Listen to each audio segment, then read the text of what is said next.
Perkenalkan, nama saya Familo Gordon Utapea, NIM 234050166 dari kelas Hukum Agraria, yaitu hari ini saya akan menjelaskan apa itu wakaf. Jadi, wakaf itu merupakan perbuatan hukum yang telah lama hidup dan dilaksanakan dalam masyarakat, yang pengaturannya itu belum lengkap, serta masih berbagai peraturannya perundang-undangannya. Jadi secara umum itu wakaf itu masih dalam Undang-Undang Nomor 41 Tahun 2004. Yang ini dibandingkan dengan peraturan pemerintah nomor 28 tahun 1977 maupun kompilasi hukum Islam. Nah, terus dikatakan bahwa Undang-Undang nomor 41 tahun 2004 ini mengatur substansi yang lebih luas bila dibandingkan dengan peraturan perundang-undangan yang sebelumnya. Dan itu wakaf itu juga ditetapkan peraturan pemerintah nomor 42 tahun 2006 tentang melaksanakan Undang-Undang nomor 41 tahun 2004 tentang wakaf. Nah, di situ juga ada wakaf itu yang perlu diatur itu lebih lanjutnya dengan peraturan pemerintah. Keseluruhan peraturan pelaksanaannya itu diintegrasikan dalam satu peraturan pemerintah. Nah, yaitu dalam peraturan pemerintah nomor 42 tahun 2006. Yaitu yang dimaksud untuk menyederhanakan pengaturan yang mudah dipahami masyarakat, organisasi, dan badan hukum, serta pejabat pemerintah yang mengurus perwakafan, Badan Wakaf Indonesia, dan lembaga keuangan syariah, sekaligus juga menghindari berbagai kemungkinan berbagai penafsiran terhadap ketentuan yang berlaku. Nah, dari perkembangannya itu pengaturan mengenai perwakafan tanah milik dan perwakafan di atas dapat diketahui bahwa masalah perwakafan ini tidak hanya menyangkut masalah dibandingkan keagamaan, namun juga menyangkut pelaksanaan tugas-tugas keagrariaan, sehingga wakaf itu sebagai suatu kelembaga keagamaan yang dapat dipergunakan sebagai salah satu khususnya bagi umat yang beragama Islam dalam rangka mencapai kesejahteraan spiritual dan material. Nah, menimbang begitu pentingnya masalah perwakafan itu, maka itu diatur pula secara khusus dalam UUPA atau Undang-Undang Pokok Agraria dan peraturan pemerintah nomor 28 tahun 1977, yang itu sebagai peraturan pelaksanaannya juga bersandar kepada ketentuan hukum agama, yaitu lebih ketepatnya hukum Islam, yang itu disempurnakan dan diperlengkapi lagi dengan kompilasi hukum Islam dan Undang-Undang nomor 41 tahun 2004. Dan yang selanjutnya itu adalah peralihan hak wakaf. Nah, peralihannya itu hak wakaf itu tanah milik dalam hukum Islamnya itu hal ini tidak dapat terlepas, dan peralihan hak milik tanahnya itu didasarkan Undang-Undang Pokok Agraria. Dan terus peristiwa peralihan yang berhubungan hukum dengan tanah akan menimbulkan dan hak penguasaan atas tanah. Dalam kehidupan berbangsa dan bernegara, hubungan yang tersebut berupa hubungan antar negara dan tanah yang hubungannya warga negara, baik individu maupun kelompok, dengan tanah. Dan terus itu hak penguasaan di atas tanah hak atas tanah, yaitu serangkaian wewenang, kewajiban, dan atau larangan bagi pemegang haknya untuk berbuat sesuatu dengan tanah yang dihaki. Sesuatu yang boleh wajib dan dilarang diperbuat itu diperbolehkan tolak pembedaan antara berbagai hak penguasa atas tanah yang diatur dalam hukum tanah negara yang bersangkutan. Nah, terus kita juga mengetahui kan bahwa hak penguasa atas tanah itu diartikan sebagai lembaga hukum jika belum dihubungkan dengan tanah dan subjek tertentu. Hak penguasaan atas tanah itu juga dapat merupakan hubungan hukum konkret atau subjektif rek, yang itu jika sudah dihubungkan dengan tanah tertentu dan subjek tertentu sebagai pemegang haknya.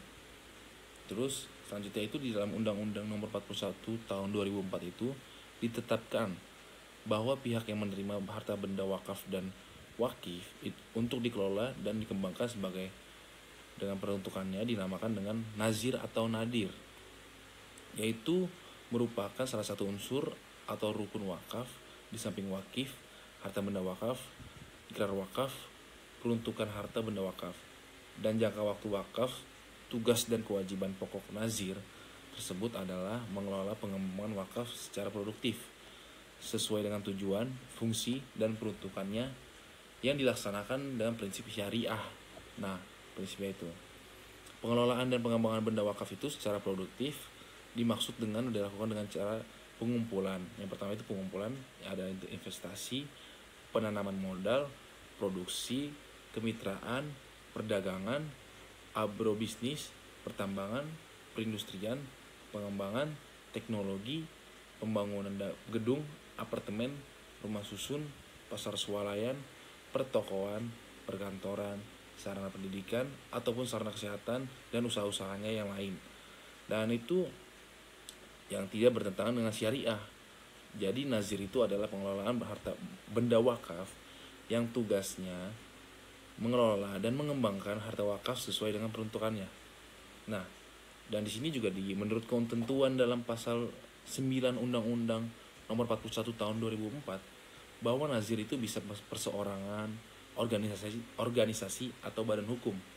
Dan apabila perseorangan harus memenuhi persyaratannya warga negara Indonesia, yaitu yang pertama ini syarat nazir yang perseorangan dulu yang pertama, yaitu adalah beragama Islam, dewasa, amanah, mampu secara jasmani dan rohani, dan tidak terhalang melakukan perbuatan hukum, serta bertempat tinggal di kecamatan tempat benda wakaf itu berada. Nah, nazir perseorangan ini harus merupakan suatu kelompok yang terdiri paling sedikit 3 orang, dan salah satunya yang diangkat menjadi ketua. Ketua itu kemudian bila nazirnya berupa organisasi, maka organisasi yang bersangkutan hanya dapat menjadi nazir yang memenuhi syarat bahwa pengurusan organisasi bersangkutan memenuhi persyaratan. Nazir perseorangan dan organisasi tersebut bergerak di bidang dalam sosial, pendidikan, kemasyarakatan, atau keagamaan, Islam, serta pengurus organisasi harus berdomisili di kabupaten atau kota letak benda wakaf itu berada. Nah, terus itu pengurus badan hukum yang bersangkutan memenuhi persyaratan nazir itu badan hukum Indonesia yang dibentuk sesuai dengan peraturan perundang-undangan yang berlaku. Nah, badan hukum yang bersangkutan itu bergerak di bidang sosial, pendidikan, kemasyarakatan, dan keagamaan. Nah, dan itu yang selanjutnya Islam serta pengurus badan hukum yang bersangkutan harus berdomisili di kabupaten atau kota benda wakaf itu yang berada. Nah, secara rinci itu di dalam pasal 11 Undang-Undang Nomor 41 Tahun 2004 disebut juga tugas tersebut yaitu melakukan pengadministrasian harta benda berwakaf, mengelola dan mengembangkan harta benda wakaf sesuai dengan tujuan, fungsi dan peruntukannya, mengawasi dan melindungi harta benda wakaf. Nah, yang pertama itu adalah tugasnya melaporkan pelaksanaan tugas kepada Badan Wakaf Indonesia. Harta benda diwakafkan tersebut harus didaftarkan atas nama nazir untuk kepentingan pihak yang dimaksud dalam akta ikrar wakaf sesuai dengan peruntukannya. Nah, yang keduanya itu terdaftar harta benda wakaf atas nama nazir, tidak membuktikan kepemilikan. Nazir atas harta benda wakaf hanya dimaksudkan sebagai bukti bahwa nazir itu hanyalah pihak yang mengadministrasikan, mengelola, mengembangkan, mengawasi, dan melindungi harta benda wakaf. Nah, penggantian nazir itu tidak mengakibatkan peralihan harta benda wakaf yang bersangkutan. Yang ketiga itu adalah selama dalam melaksanakan tugas sebagai nazir itu berhak menerima penghasilannya. Ya sebagai imbalan dong. Kan kita juga nazir itu kan bekerja untuk orang yang kita bantu.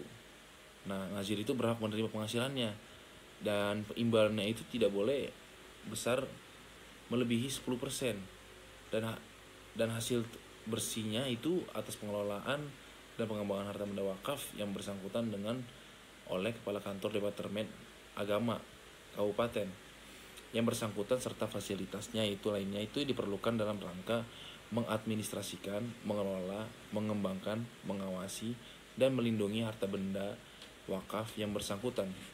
Nah, yang keempat itu terakhir melaksanakan tugas sebagai nazir.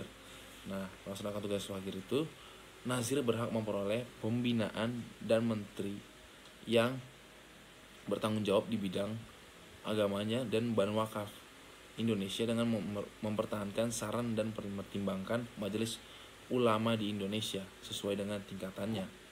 Nah, pembinaannya itu yang pertama itu terdiri atas yang penyiapan sarana dan prasarana itu penunjang pengoperasional nazir wakaf, baik perseorangan, organisasi, dan badan hukum. Dan yang kedua itu penyusunan regulasi, pemberian motivasi, pemberian fasilitas, pengkoordinasian, pemberdayaan, dan pengembangan terhadap harta wakaf. Nah, yang ketiga itu selanjutnya menyediakan fasilitas serta sertifikasi wakaf. Nah, dan yang keempat itu adalah penyiapan dan badan belangko-belangko akta ikrar wakaf, baik wakaf, benda tidak bergerak, maupun benda yang bergerak. Nah, yang kelima itu ada penyiapan penyuluh penerangan di daerah untuk melakukan pembinaan dan pengembangan wakaf. Nah, kepada nazir yang sesuai dengan lingkupnya. Dan yang terakhir itu pembinaannya itu pemberian fasilitas, maksudnya dana-dana wakaf, yaitu dari luar negeri dalam pengembangan dan pemberdayaan wakaf. Nah, dari kelima itu pembinaan wakaf itu, pembinaan nazir itu dimaksudkan wajib dilakukan sekurang-kurangnya sekali dalam setahun dengan tujuan untuk peningkatan etika dan moralitas dalam pengelolaan wakaf serta untuk peningkatan profesionalitas dalam pengelolaannya. Nah, dana wakaf itu kerjasama dengan pihak ketiga dalam rangka pembinaan terhadap perwakafan di Indonesia dapat dilakukan dalam bentuk penelitian, pelatihan, seminar, maupun kegiatan lainnya. Nah, pengawasan itu terhadap perwakafan itu dilakukan pemerintah dan masyarakat, baik aktif maupun pasif. Pengawasan aktif itu melakukan pemeriksaan langsung terhadap nazir atas pengelolaan wakaf sekurang-kurangnya sekali dalam setahun. Pengawasan pasif itu dilakukan dengan pengamatan atas berbagai laporan yang disampaikan nazir berkaitan dengan pengelolaan wakaf. Pemerintah dan masyarakatnya melaksanakan pengelolaan harta benda wakaf dan dapat membantuan jasa angkutan publik independen. Nah, dari wakaf itu kita bisa belajar, kita bisa membantu orang dalam mengawasi harta bendanya itu. Dan kita harus bisa membantu cara memisahkan harta bendanya juga. Nah, wakaf itu diatur yang seperti yang saya bilang tadi dalam Undang-Undang Nomor 41 dalam tahun 2004, yang beberapa ketentuannya itu yang baru dikemukakan pula dengan berlakunya Undang-Undang Nomor 41 tahun 2004 tersebut. Semua peraturan perundang-undang yang mengatur mengenai perwakafan itu masih tetap berlaku sepanjang itu tidak bertentangan atau belum diganti dengan peraturan yang berdasarkan Undang-Undang Nomor 41 tahun 2004. Nah, di sini juga ada lembaga wakaf sebagai peranata keagamaan yang memiliki potensi dan manfaat ekonomi, perlu dikelola secara efektif dan efisien untuk kepentingan ibadah dan umum. Nah, secara umumnya. Dan sini dari konsistensinya menimbang dan dapat diketahui bahwa Undang-Undang Wakaf itu yang diatur dalam Undang-Undang Nomor 41 tahun 2004 itu merupakan undang-undang pertama kalinya yang mengatur tentang wakaf di Indonesia, yang pembentukannya berdasarkan penimbangan. Nah, dan itu dalam pasal 41 itu perubahan statusnya itu harta benda wakaf. Nah, pasal 46 ini pengelolaan dan pengembangan harta benda wakaf. Pasal 66 ini pembinaan dan pengawasan penyelenggaraan wakaf dan badan wakaf yang di Indonesia. Dan pasal 68 ini pelaksanaan sanksi administratif yang perlu diatur lebih lanjut dengan peraturan pemerintah. Nah, keseluruhan peraturannya itu pelaksanaan tersebut itu diintegrasikan ke dalam satu peraturan pemerintah sebagai pelaksanaan undang-undang, yaitu Nomor 41 tahun 2004 yang seperti saya bilang tadi. Nah, yang seperti yang dari saya jelaskan tadi, kesimpulannya mungkin wakaf ini bisa membantu kita dalam memisahkan waris, apalagi di dalam hukum Islam. Nah, di sini juga wakaf ini bisa ada lembaganya, dan lembaganya itu bisa dapat membantu Yang seperti saya bilang tadi, nazir itu bisa perseorangan, bisa berorganisasi, ataupun berbadan hukum. Nah, tergantung orangnya yang mau menggunakan yang perseorangan, apa organisasi atau badan hukum. Dan itu bisa dipilih dan lebih efektif yang mana. Nah, mungkin yang saya bisa jelaskan dan saya simpulkan pada penjelasan saya tadi tentang wakaf itu mungkin sampai situ saja. Lebih kurangnya daripada kata-kata saya atau kurangnya kata saya, maaf, dimaafkan. Terima kasih.